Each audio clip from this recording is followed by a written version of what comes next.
여러분, 오랜만에 인사드리네요. 프로젝트 제프입니다. 초창기부터 절 알고 계셨던 구독자분들이라면 이미 느끼셨을 겁니다. 요즘 제 영상 업로드 텀이 많이 길어졌다는 것을요. 그 이유에 대해 궁금하셨던 분들도 있으실 거고요. 일단 그 이유에 대해서는 따로 영상을 만들겠습니다. 여기서 하게 되면 서론이 너무 길어질 것 같아서요. 자, 그럼 시작하겠습니다. 일단 저는 마블을 온전히 믿지 않습니다. 이번 가망 없는 부제만 봐도 얼추 이해가 되실 겁니다. 그 덕분에 미래를 예견한 현자 제프와 헛소리만 해대는 사기꾼 제프, 이런 혼종이 탄생했죠. 아무튼 랜드게임의 예고편을 살펴보면 대부분의 분량이 아이언맨의 독백에 집중되어 있습니다. 그런데 이 독백은 상당히 의심이 들 수밖에 없었습니다. 이 영화가 그래비티 같은 우주 재난 영화도 아니고 그것도 영화의 상당 비중을 차지하는 아이언맨이 곧 죽을 듯이 상황이 전개된다니, 아마 정말로 영화 속에서 저런 식으로 아이언맨이 죽음을 맞이한다면 글쎄요, 모든 사람들이 엔드게임의 의미를 곱씹어보진 않을까요? 물론 죽지 않고 그 상황을 극복할 수도 있겠죠. 예고편에서의 아이언맨은 너무 절망적이고 아내인 포치에게까지 이별 메시지를 남긴 것을 보면 자신이 해결할 수는 없어 보입니다. 그렇다면 남은 것은 누군가에게 구조되는 것이겠죠. 자, 그럼 과연 누구에게 구조될까요? 첫 번째는 토르입니다. 사실 토르가 구하러 온다면 분위기는 갑자기 띠용 하면서 개그물로 변할 것 같긴 하지만 제일 확실한 방법이 아닐까 합니다. 토르에겐 지금 타노스를 궁지로 몰리게 한 스톤브레이커가 있습니다. 스톤브레이커는 그 자체 능력만으로도 대단한데 그 능력 중 하나가 바로 바이프로스트로 공간 이동을 한다는 것이죠. 와칸다에 한 번도 가보지 않은 토르가 스톤브레이커로 한 번에 이동한 것을 생각해봤을 때 우주 어딘가에 있을 아이언맨을 구조하는 게 전혀 이상하지는 않습니다. 두 번째는 발키리입니다. 인피니티 워를 보신 분들은 아시겠지만 아스가르드의 백성들과 헤임달, 그리고 로키까지 모두 타노스와 그의 부하들에 의해 죽게 됩니다. 하지만 감독인 루소 형제의 코멘트에 따르면 발키리를 비롯한 아스가르드의 백성들의 절반은 살아서 도망쳤다고 합니다. 물론 그 중에 반 정도는 핑거 스냅으로 소멸되었겠지만요.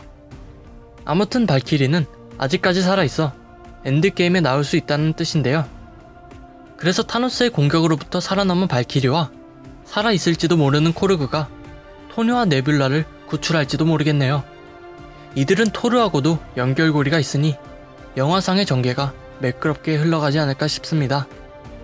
세 번째는 거론될 수밖에 없는 인물이죠. 바로 페퍼 포츠입니다. 예고편이 나오기 이전부터 논란이 되었던 사진이 하나 있습니다. 엔드게임의 촬영 사진으로 페퍼 포츠 역의 기네스 펠트로가 아이언맨 슈트를 입은 사진을 올렸었는데요. 원작에서 포츠가 입고 활동했던 레스큐의 유사성과 이번 예고편을 통해 영화에서 포츠가 새로운 아이언맨 슈트를 착용한다는 것이 기정사실이 되고 있습니다. 그런데 가장 큰 문제는 과연 페퍼 포츠가 살아있느냐는 것인데요. 만약 포츠는 이미 핑거 스냅으로 인해 소멸되고 그 사실을 모른 채 토니가 저런 메시지를 남기게 되는 것이라면 정말 비극적인 전개가 되지 않을까 싶습니다. 네 번째는 두 번째 예고편이 공개되고도 논란이 많은 캡틴 마블입니다. 인피니티 워의 쿠키 영상에서 알 수 있듯이 지구에 큰 위협을 느낀 닉 퓨리가 캡틴 마블을 호출하게 됩니다.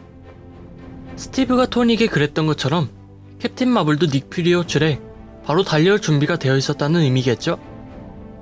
아무튼 많은 사람들이 추측하기를 지구로 가던 캡틴 마블이 우연히 떠도는 우주선을 발견하고 토니를 구조할 거라는 내용인데요. 그런데 사실 우주라는 공간이 저희 집 거실만큼 작은 공간도 아니고 그 넓은 공간 중에서 토니를 발견한다는 것이 과연 말처럼 쉬울지 모르겠습니다.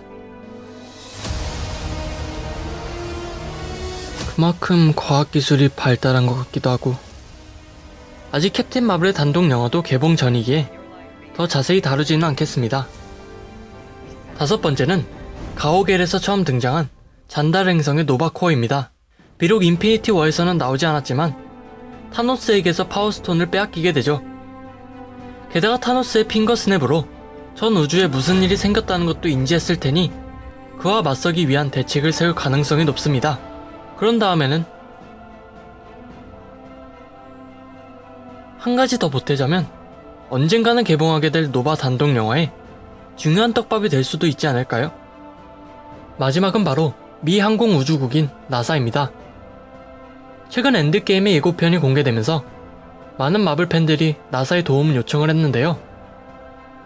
그리고 나사는 지난 10일 공식 SNS를 통해 마블 여러분, 토니 스타크 소식을 들었습니다 라며 실종자를 찾기 위해 모든 자원을 총동원할 것을 약속했습니다.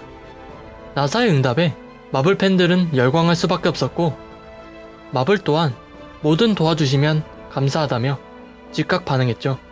또한 이 상황을 지켜보고 있던 당사자 로버트 다우니 주니어까지 나섰는데요. 그는 지난 16일 오전 자신의 인스타그램을 통해 나사가 뒤에 있다니 그거 좋네요 라는 말을 남겨 팬들을 뜨겁게 흥분시켰습니다.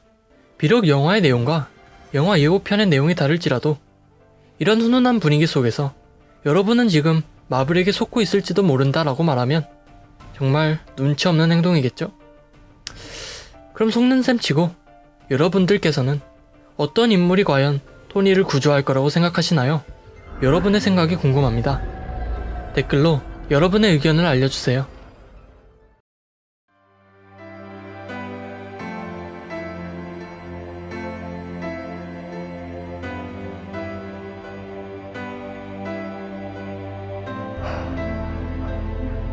Did it work? I think it might have.